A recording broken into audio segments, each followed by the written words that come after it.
way. Yes, He is coming. I see joy rising. I hear hope calling. I see fear riding. I hear chains falling. I see walls shaking. I hear doubt running. 'Cause my God's on His way. Yes, He is coming. My God's on His way. My God's on His way. My God's on His way. Yes, He is coming. My God's on His way. My God's on His way. My God's on His way. Yes, He is coming.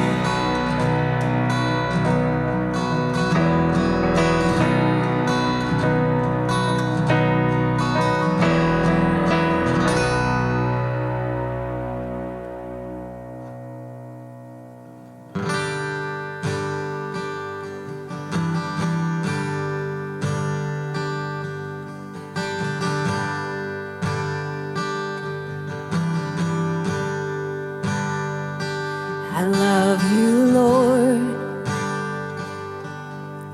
for your mercy never fails me. And all my days I've been held in your hand. From the moment that I wake up until I lay my head, oh, I will sing of the goodness of God. And all my life you have been faithful. And all my life you have been so, so good. With every breath that I am able, oh, I will sing of the goodness of God. I love your voice. You have led me through the fire, and in darkest night you are close like no other. I've known you as a father. I've known you as a friend. I have lived in the goodness of God. Oh, all my life, you have been faithful. And all my life, you have been so, so good. With every breath that I am able, I will sing of the goodness of God. Your goodness is running after, it's running after me.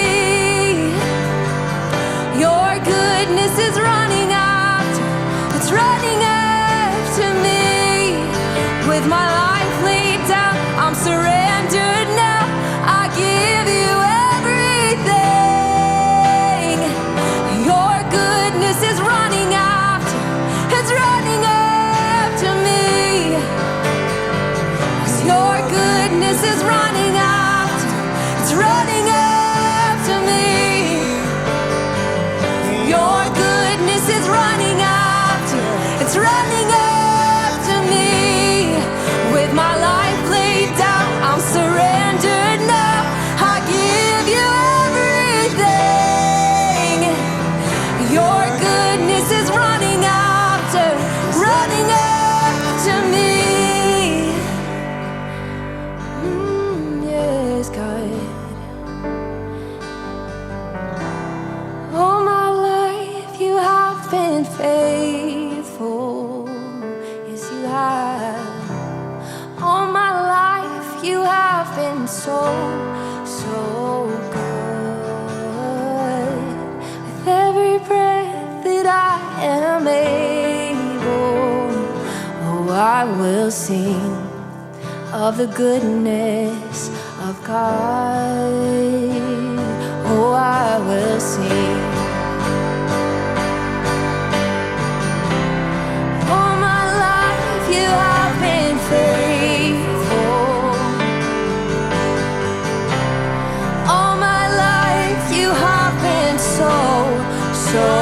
good. With every breath that I am able, oh, I will sing of the goodness of God. So I will sing of the goodness of God. Oh, I will sing of the goodness of God. What is up, Brick Church? Happy Easter. This is it. This is the day that changed everything. The moment our faith hinges on the fact that our God is alive again. He is still breathing. That tomb is empty. And on that third day, Jesus rose from the dead. And so what I want to do is welcome you to Live at 5. Right now is a beautiful moment for you to get to invite a friend. Feel free to tag somebody. Share the link, put them in the comment section. This is a perfect moment to grab your friends and your family, to get them around the screen so we can all worship together without rooms, without borders, all together in one moment as a community of faith, worshiping Jesus. Here at the Brick Church, we have a mission, and that mission is to lead people to become fully devoted followers of Christ. And one of my absolute favorite ways that we do that here at the Brick is through something we call Baptism Weekend. You see, next week, after Easter, what we are doing is we're having this moment where people get to come together and they get to go public with their faith. We're going to have a pool here in the middle of the auditorium where people who are getting baptized in person have a chance to say, who I used to be, I'm not anymore. This water is representing me dying to my old self. And when I come out, we are celebrating the brand new life that we have found in Jesus. So what my challenge to you today is if you've decided to follow Jesus with your life, but you've never had a chance to go public, you've never had that chance to get baptized, my encouragement to you today will be to click the link that's in our description and sign up. Because as a church, we want to be here to celebrate you in this beautiful moment where you're taking your story, your journey, and God is going to use that not only to give you the space to look back to remind yourself of what God did for you, but He's also going to use that moment to change the lives of people in the room. Every single time we have a baptism weekend, we get to watch people give their lives to Jesus at an increased number, because what's happening is people's faith to go public is also catalyzing faith in the people around. And so I would love for you to be a part of this moment. Sign up, click the link in the description so we can celebrate you as you go public with your faith. Now is the time to receive our tithes and offerings. There's a core value we have that says we will lead the way with a rational generosity, because we truly believe that it's more blessed to give than to receive. And we are setting in a moment where your faithfulness, your generosity is created. Right now, we have the opportunity to bring Jesus to people all across the world. We're no longer captive to walls, but across screens and across various platforms, people can hear a message of hope today. And what I want to say is thank you. Thank you for being a part of that. Thank you for creating this space that God is going to use to change lives every single week. And so as a church, we say thank you so much, because your generosity is absolutely, without question, changing lives. And so here, we've got a real simple way for you to give. There's a number that's going to be right below, and all you have to do is text that number. What it will do is it will link you up to a credit card, debit card, or bank account, and you'll be able to give that way. But however you give, as a church, we say thank you so much for being a part of this mission to save the world. And right now, we are going to head into our message from our lead pastor, Callahan. Let's check it out. So today, on Easter Sunday, we are finishing our series called Win the Fight, all right? Finishing this series called Win the Fight. And the concept and what we want to process through Easter is how the fight has actually already been won.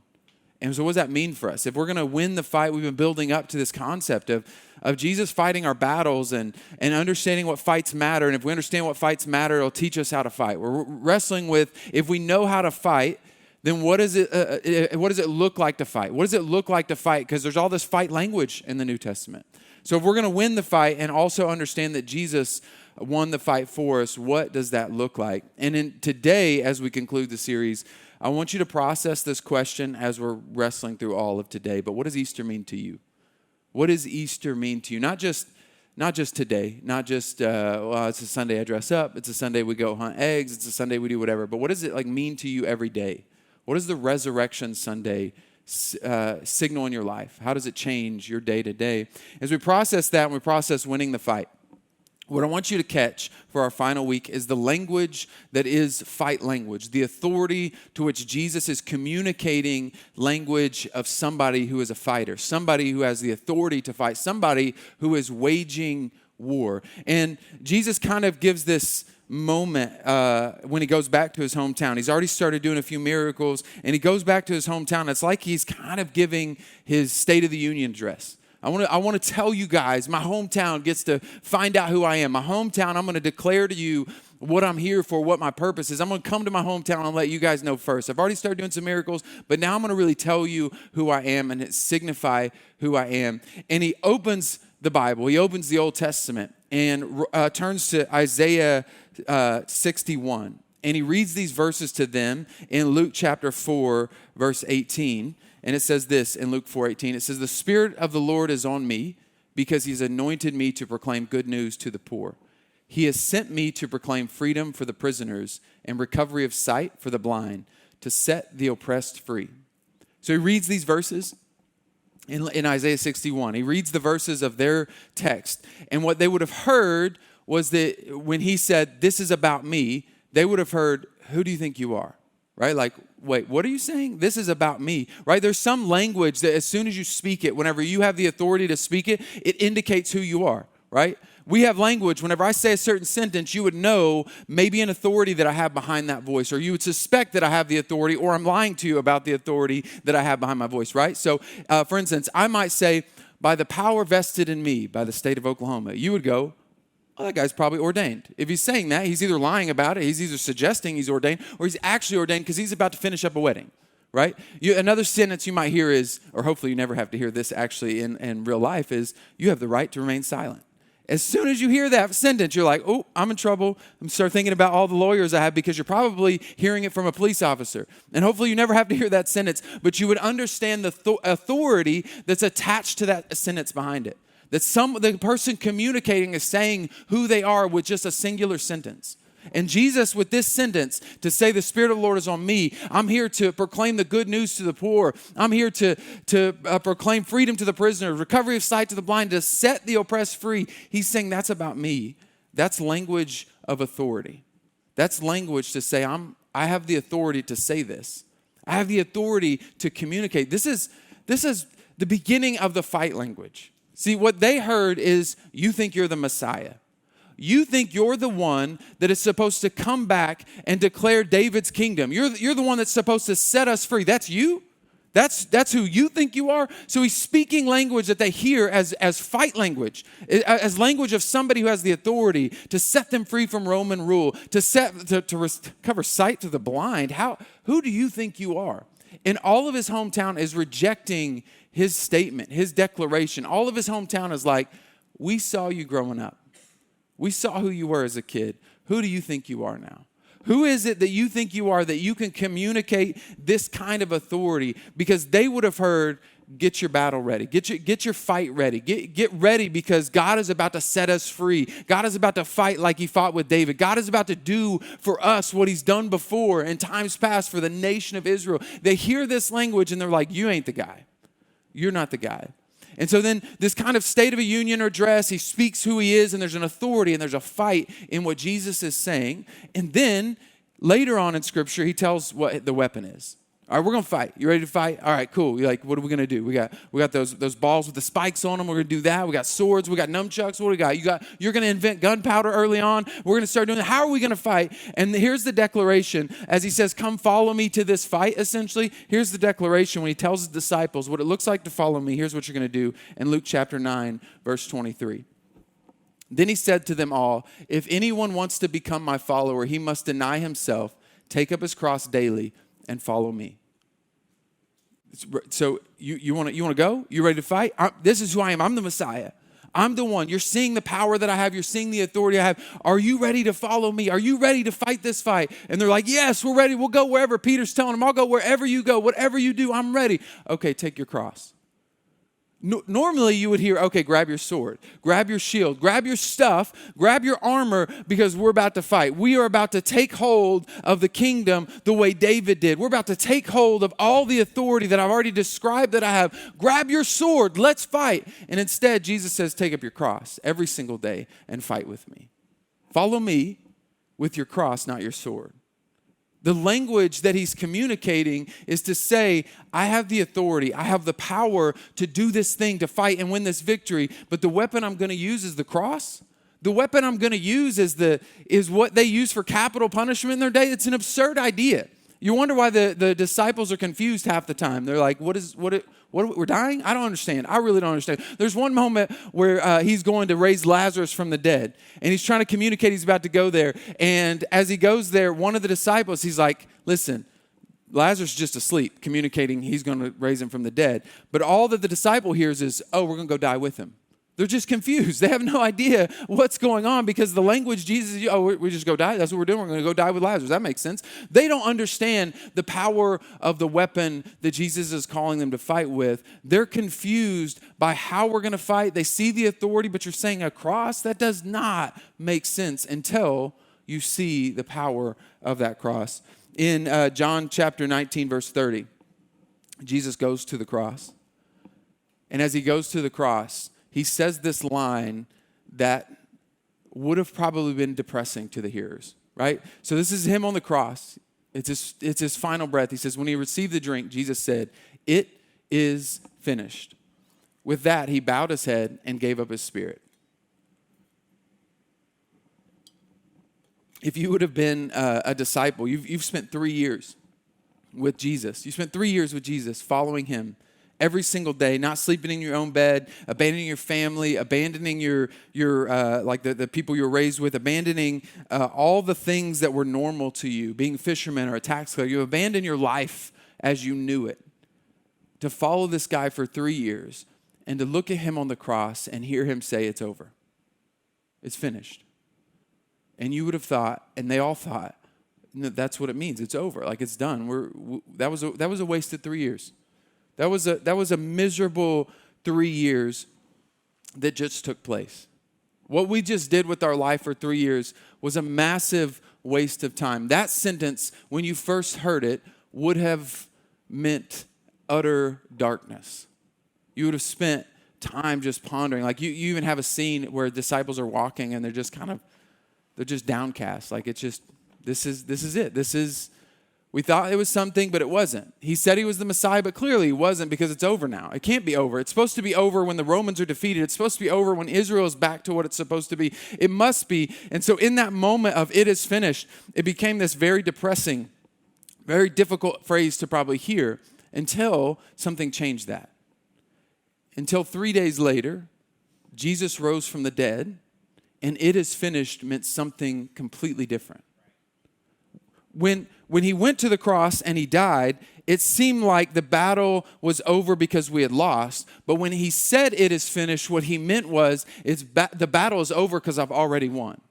You're like, well, how have you won? I'm going to prove it to you. I'm going to prove that I won because I have defeated death, hell, and the grave. When I come back in 3 days, you're going to know that I have the power, the authority to communicate "it is finished."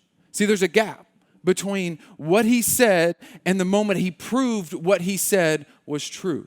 There was a gap before he said it was finished when he said, "This is who I am. I'm the Messiah. I've come to set the captives free. I've come to set the prisoners loose. This is what I'm here for. This is what I've came to do. I have the authority to do that." And you're like, do you though? Do you have the authority to say it's finished? And all of the authority of who Jesus is, all of the authority of "it is finished," to set the prisoners free, all of the authority is found in the proof of the resurrection. All of it hinges on that moment. Everything that we believe in as followers of Christ hinges on whether or not Jesus raised from the dead, whether or not he really did defeat death, hell, and the grave, whether or not he really is who he says he is, right? We have a culture that likes Jesus as a moral teacher. But if he didn't raise from the dead, he's not that great of a moral teacher because he's either a liar, a lunatic, or he's legit, right? He's one of those three. He's either a liar because he knows he's not the Messiah and he's over here saying he is when he knows he's not. Or he's a lunatic. He thinks he's the Messiah, but he's not the Messiah, or he's legitimately who he is, who he says he is. And on the cross, and on 3 days, he proved, I am who I said I was. I'm legitimately who I said I was. And I have the authority to tell you the war is won. I have the authority. I alone have the authority to communicate that the Spirit of God is on me to proclaim good news to the poor. The Spirit of God is on me to set the captives free, to set loose the prisoners that are bound and chained up. I alone have that authority, and I'm proving it to you when I raised from the dead. And everything we've got is hinged on that moment. That moment has changed history. So even if the cross seems like a ridiculous way to fight, even if the cross seems like a weird way to fight, I would challenge you to think of a weapon, think of a single battle or a single war that has done more to change history than that point in time, than that moment on the cross. Whether you were to believe in his resurrection or not, what moment in history, what battle, what weapon, what fight, not even the atomic bomb being dropped, has changed history more than that one moment? We change how we date things based on that singular moment in time, that one person who indicated who he was and proved who he was. We have changed everything. People have changed. Nations have changed. History has changed. Groups have changed, all because of one singular moment, one weapon. That we thought we just needed more firepower. We thought we needed a better battle plan, a better battle scheme, but it was the cross that we needed. And we needed the one who had the authority to utilize the cross as the most powerful weapon in history, because that's what it was, his weapon. And he's saying to us today, pick up your weapon, the cross, and follow me. You want to know what it looks like to win the fight. You want to know what it looks like on Easter to say, I won the fight? Pick up your cross and follow me. One of the things about the resurrection that's interesting to me is like wrestling through whether it happened, because everything hinges on that. And one of the things that proves to me, or is the best argument that I've ever heard, is not necessarily that history's changed, because you could dupe people, right? You can trick people. What's interesting to me, one of the most convincing arguments that he really did raise from the dead is found in the 11 guys he left behind. Meaning that the 11 disciples, Judas kind of did his own thing. He was gone before Jesus resurrected. But 11 of them left, became very different, right? We have 3 different gospels communicating. These 11 guys didn't have it together. They weren't the elite. They were not very well educated. They were not very sharp. They weren't very smart. They didn't have it all together. And all of a sudden, 11 guys go from nobodies in a small country that's virtually insignificant for the history of the world to becoming the 11 guys that changed the course of history. The 11 guys who flee when Jesus is being attacked become the 11 guys who are willing to sacrifice their life. And Peter says, don't hang me on the cross the same way. Don't hang me on the cross because I'm not worthy of it. Hangs upside down because he's not worthy to die the same way that Jesus died. 11 of them died brutal deaths because they had something different about them. They spent 3 years with this guy. So if anybody was going to go, you know what, this wasn't worth it, I've been duped, it would have been them. But instead, they were transformed. They were changed. The resurrection is powerful in that moment. And then Paul writes about the resurrection. In Corinthians, he's writing to this church group, and he's saying, listen, everything's about this. He's like, if you're not sure about the resurrection, there were 500. There were 500 people who were here when it happened. Some of them have passed away, but there's still some alive. And Paul challenges the Corinthian church, go ask them if they saw the resurrected Christ. Go ask them. He's challenging the people of his day that you can go check with them, because he says this in 1 Corinthians chapter 15, verse 15. He said, and if Christ has not been raised, our preaching is useless, and so is your faith. On Easter Sunday, what we recognize is that everything hinges on what this day means, what this day signifies, that Jesus really did raise from the dead. All of his authority hinges on whether or not he pulled that off, whether or not he did all of that for us, whether or not he really is the Son of God. Every authority that he ever had, every teaching he ever had, every communication that we should carry our cross, which is an absurd idea, every communication of who he was and what he went to do for us hinges on this very moment. And Paul is saying, otherwise our faith is useless. Let's not waste our time following the moral teachings of Jesus if he isn't really who he said he is. If he isn't really the Son of God, let's not waste our time. But if he did, but if he is, which Paul believes and I believe, if he really is raised from the dead, then it changes everything. If it didn't happen, nothing should change. If he really did, it should change everything. Not just in a moment, but the rest of our life should be changed by this reality. And so as we process what Easter is, I want to know if it changes your reality. Is it just the waters you've been swimming in? Is it just what you were raised around and we just show up? We go because it's Easter Sunday and Grandma's going to take me out of the will if I don't show up, so I got to be here on Easter Sunday, right? Like, we go because our family wants us to be there. Like, we go on Easter Sunday, we hang out, we dress up, we take cool pictures. Our kids get candy. We go steal some candy from our kids because it's called a dad tax. All of those things, it's just a regular old Easter, regular old Sunday. It's just another Sunday. It's one of the few Sundays I may show up to church. Or maybe another Sunday that I show up every single week, but it just becomes normalized. But if it is what it is, it should change everything. Because now I'm recognizing that if the resurrection is what Jesus says it is, if it is what Paul says it is, if it's what Peter believes it is, if it is what Pastor Jared believes it is, then it should change every aspect of our life. Because what it means is that the Son of God, that God himself took flesh on, lowered his power, lowered his station in the universe to be with us and to empathize with us and to feel what we feel. And then he laid down his life by choice. And Hebrews tells us it was for the joy that was set before him. He endured the cross. The joy that was set before him so that you could be set free. He endured all the pain, all the suffering, all the difficulties so that you could be set free. Not just when you die, but right now. Today, every day, you could live free. You could feel that Jesus loves you so much that it changes your everyday, not just your Sunday, not just your Easter, not just your Christmas. It changes everything about how you live, and you start to live free rather than bound. And there's a if we're honest, there's kind of a dissonance.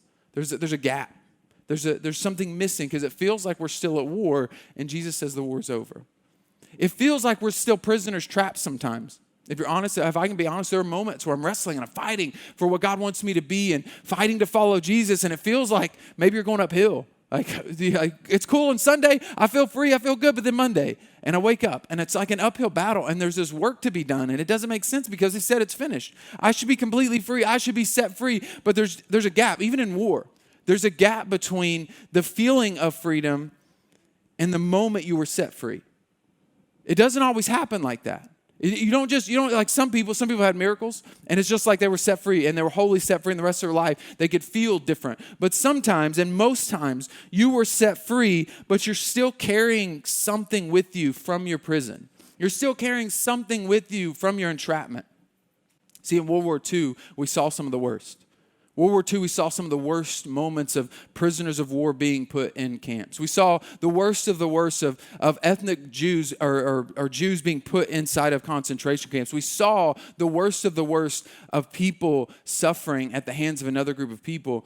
And what happened is when we came in, all of these countries came together. We got to stop this. We got to fix this. We got to do something about it. We set the captives free, like physically, naturally. We took bolt cutters. We stopped. We cut the chains off the concentration camps and let people out. And when they walked out, they were free in that moment. They were 100% free. When you walked out of that concentration camp, the U.S. and every European country that was a unified ally has said, you were free. Let's go find your home. Let's go find your family. Let's go get you set up. Let's help you live in that freedom. But the second they walked out of their gate, they were 100% free, and yet they were still suffering from the implications of their concentration camp. They still had work to do to follow in the steps of what they were called to do and be in order to get to the place to where they could feel the freedom that has already taken place. And that's what our spiritual freedom is like. Because when he says, take up your cross, when he says the victory has been won, he's saying, follow me. I'm opening the gate to your freedom, and I need you to follow me. I need you to trust me. I need you to trust that I'm leading you somewhere, that I'm leading you to a better spot than where you're at, that I'm leading you to a healthier place than what you've been trapped in, to the prison that you found yourself in, whether you put it there yourself, whether you made it yourself, you put every brick on the prison that you're living in, you know it, and Jesus is still saying, I set you free. You are in a prison because of the family that you were born to, and the suffering that exists in your life is just because of your genetics. And Jesus is still saying, I'm opening the gate and I'm here to set you free, and I have the authority to set you free. And the only thing you have to do, the gate's open, the door's unlocked, the battle has been won, is follow me. That's it. I'm here to set you free. Just follow. Just follow me. No, don't pick up your weapons again. Don't fight again. Don't go back to your prison cell. Don't go back to that mindset. Follow me. Follow me. And it's difficult because Because even in war, and like actual war, we for years expected to send people to war and send people to fight and to set people free from being a prisoner of war. We expected to set them free and that they would come home and they would just be like, woo, it's over. I'm good. I feel good. Like I'm good. I got my family back. I'm home. I feel good. We expected them just to feel okay because they weren't in the middle of the war anymore. And yet they carried the pain and the struggle of what they were just in. And in our following Jesus, there are moments where we still feel the results of the prison we were stuck in. And all he says is, keep following. I'm bringing you somewhere. I'm taking you somewhere. It's won. It's over. You're set free.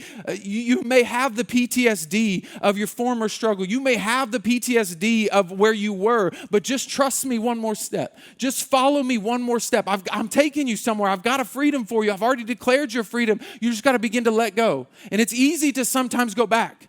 It's easy to sometimes mentally just check out for a second. All of a sudden, you're back there. And you're back in your addiction. You're back in your depression. And you got to remind yourself, no. He has the authority. He set me free. Feelings don't dictate my freedom.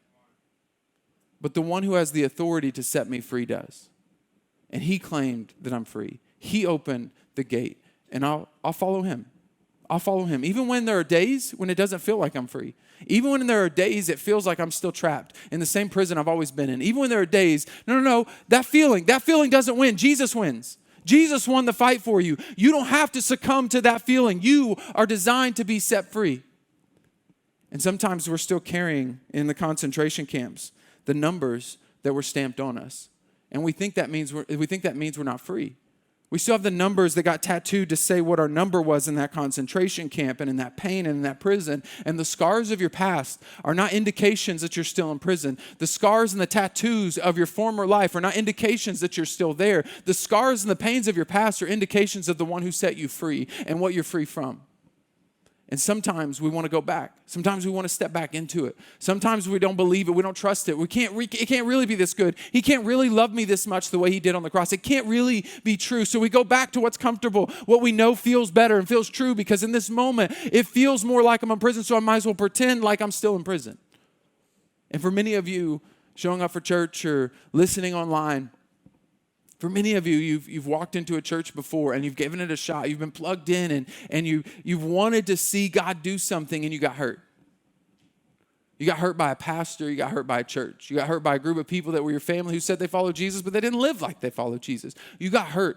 Maybe you're carrying with you the weight of people who you thought loved you, but they hurt you in the process.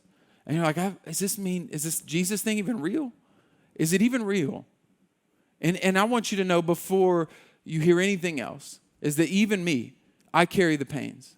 I carry the tattoos of my past and my struggle. And the pastor that hurt you, the church that hurt you, are just a group of people who are trying to come out of the prison camp, to try to be free, to try to walk free. And if they chose to go back and they hurt people in the process, that doesn't change the power of what the resurrection is and the love that he had for you on the cross. It doesn't change that moment just because somebody was trying, somebody was striving and messed up and hurt you in the process.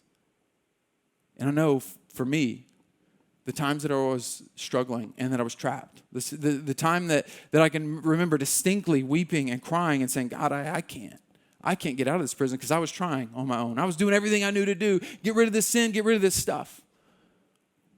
And what got me out was not how good I was. It wasn't a 12-step program. It wasn't the perfect accountability. It wasn't all the perfect things. It was not trying to get rid of the sin. It was just striving to follow the one who set me free.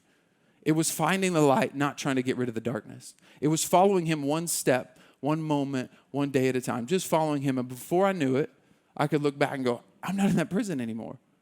And for many of you today, I'm going to challenge you to see Easter different, to see the resurrection different, that it doesn't just change one day or one day of the week, but it changes every day, and you choose to follow him. Maybe you have areas of your life as followers of Jesus where you're still trapped, you're still bound, and you can stop trying to get rid of the darkness because the battle's won.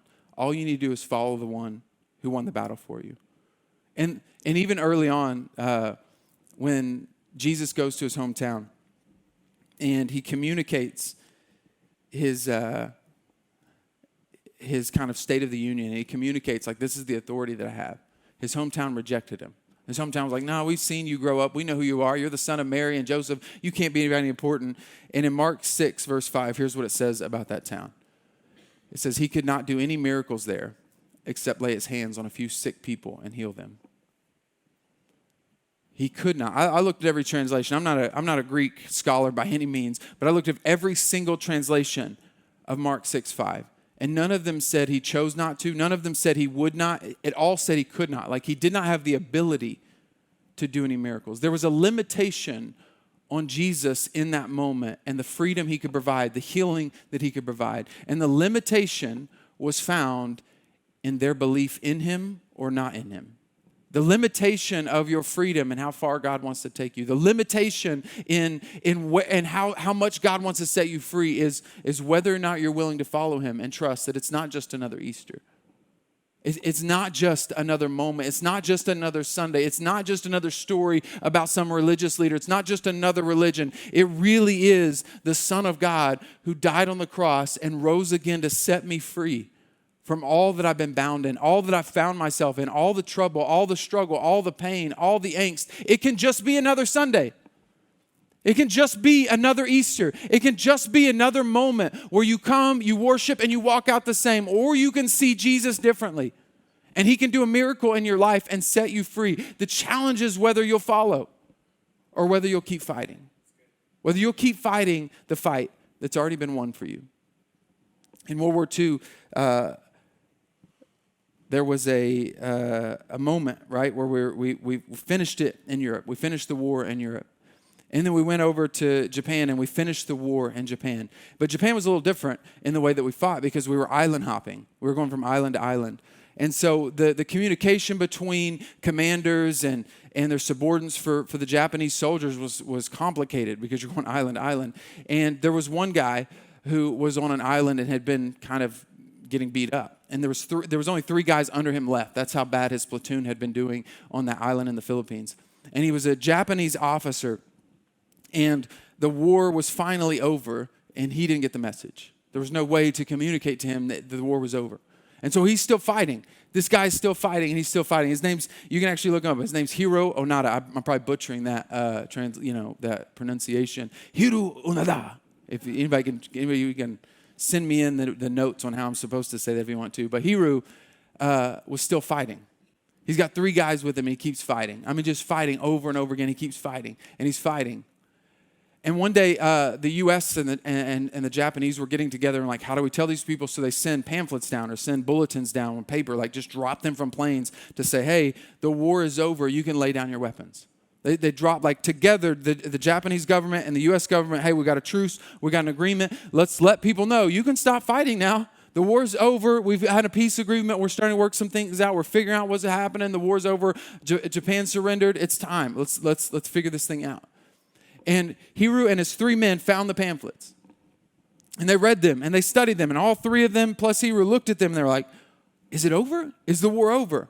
And as they studied it and looked at it, what they were convinced of, what they told themselves, what they believed was true is that this just must be U.S. propaganda. This can't be true. There's no way the war is over. There's no way. It happens a second time. They find it. They're like shooting at police officers that aren't army men anymore. They're getting in gunfights. They find another one. They do the same thing. They look at it. They study it. They ponder like, nope, this is just propaganda. This can't be real. This has to be fake. This must not be the truth.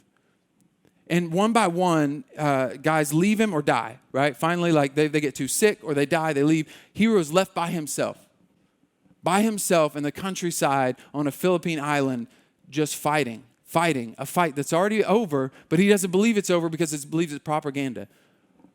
For 29 years, this man sat in the countryside fighting a war that was already over because he thought the good news that the war was over, he thought that the good news was just propaganda.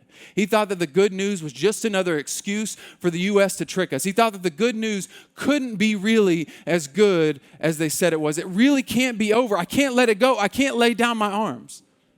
For 29 years, from 1945 until 1974, this man kept fighting a war that was over. And I wonder, whether you're a follower of Christ, are you still fighting battles that are already over? Are you still fighting wars that Jesus has already won for you? Do you still keep picking up your fight that God is saying, no. I already told you your value on the cross.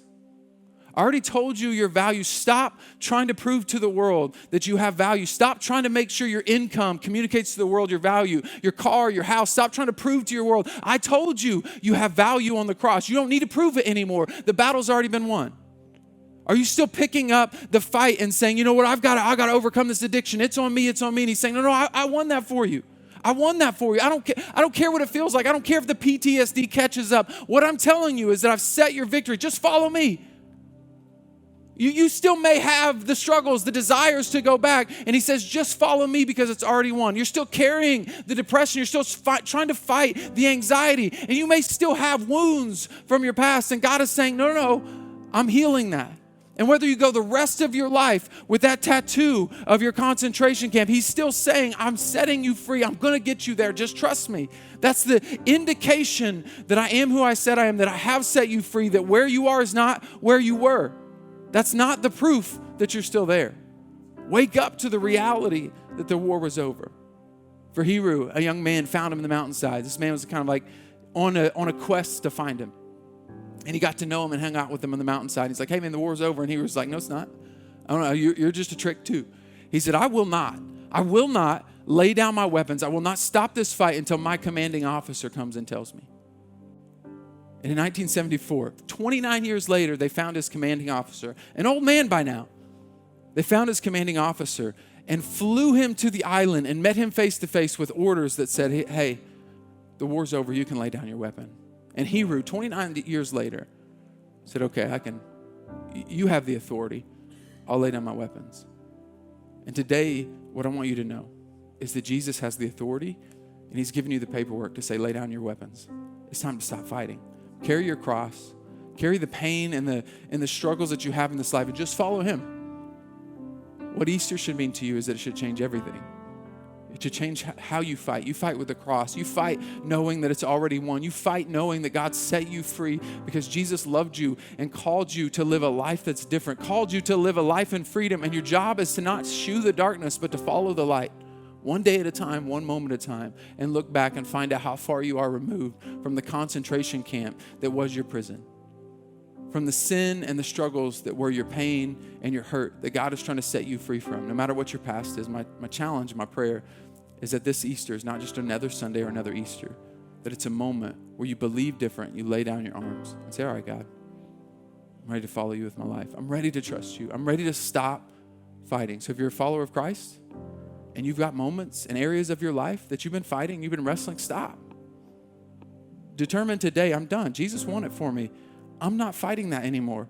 I'm declaring victory today because he declared it on the cross. And my goal now is not to fight that fight. My goal now is just to follow. One step at a time. Jesus, what do you call me to do?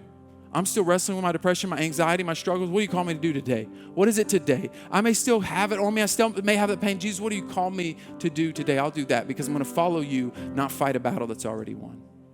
And for the others of you, we've been prayed over. We've been believing. We've been praying that today is a day where maybe that you've never decided to follow Jesus. And today is a day where you lay down the fight that is your life and say, God, I trust that you won it for me. I trust that you won my victory for me.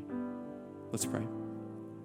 God, I thank you for a church that's praying, a group that's believing, and God, a group that's inviting people to come to know your good news. And God, if there's any one person in here that's not committed their life to follow you and to trust you, not committed to say, you know what? I believe the resurrection is what Jesus says it is. I believe that Jesus is who he says he was. I believe that God has won this battle for me. And for the joy that was set before him, he died on the cross for my sins, my mistakes, to set me free from my encampment, from my pain, from my struggles, to set me free for a life that's no longer a fight, but God, a life that's a follow. With every head bowed, every eye closed, if that's you, and you're here today, and you've been fighting. I mean, you've been fighting. Maybe you just feel like you're trapped. Like, I don't even fight left in me. Whichever category you're in, if you've never decided to follow Jesus with your life, what that looks like is laying down your fight and carrying the cross to follow him. Carry all the pain, all the stuff, and lay it at his feet. He never asked you to get it all together. He never asked you to set yourself free. None of that's realistic in war. He's not saying for you in the midst of your pain and your struggle, just get better and then you can follow him. He's saying, I've already done it for you. I've set you free. The only call, the only thing that you can do in order to accept this freedom is choose to follow him. It's as simple as that. You choose to follow him with your life. You lay down your fight and you believe the report that's been written that says he loves you that much.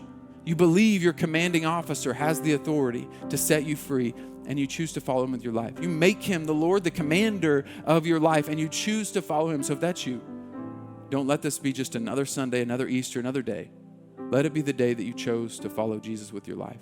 What that looks like here at the Brick Church. Just a second, I'm going to challenge you to raise your hand and meet me eye to eye. With every head bowed, every eye closed.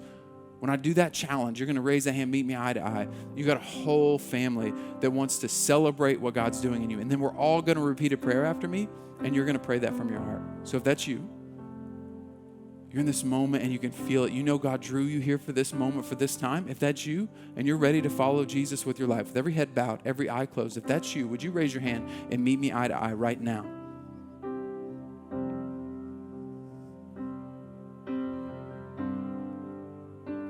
Couple moments left. Just know there's a group of people that want to celebrate that decision. If that's you, one moment left, you're ready to follow Jesus with your life, would you raise that hand, meet me eye to eye right now? Here's what we're going to do. We're going to pray a prayer. And maybe, just maybe at the 8:30, I know a lot of you are bought in your core, and I know your faces. And maybe, just maybe, if just in case you didn't raise your hand and you should have, if that's you, we're all going to repeat this prayer. I want you to pray it from your heart, and we'll give you some next steps after. Let's pray. Dear Jesus, thank you for loving me. I know that I made mistakes, and I know that I'm a sinner. But today, I choose to follow you with my whole life. Come into my heart. Make me brand new. Fill me with your Holy Spirit, and use my life to reach others. In Jesus' name, everybody said. What an amazing message. Listen, if that's you right now and you're making that decision for the first time, and we want to celebrate you like crazy, welcome to the family. But also, we want to give you a really simple next step, and that is just to let somebody know. We've got a number on the screen, and what I'd love for you to do is just text the phrase, I've decided, to the number on the screen. And what that's going to do is it's going to give us the opportunity to connect with you. It's going to give us a chance to get to hear your story, to let you know that you aren't on this journey of faith alone, but you are part of a community that believes in you and wants God's absolute best for you. But also, there's another amazing step. Whether you made the decision just now or you've made the decision years before, but you've never had a chance to go public with your faith, there's a link in the description that will allow you to sign up for Baptism Weekend. It is next Sunday. And we want to have the opportunity to celebrate you like crazy as you take the faith step to go public with your faith. In this beautiful moment, we're going to watch God use your whole story to not just create a beautiful moment for yourself, but to use it to change the lives of the people around you. We love you like crazy. Thank you so much for being a part of Live at 5. And remember, whoever finds God finds life.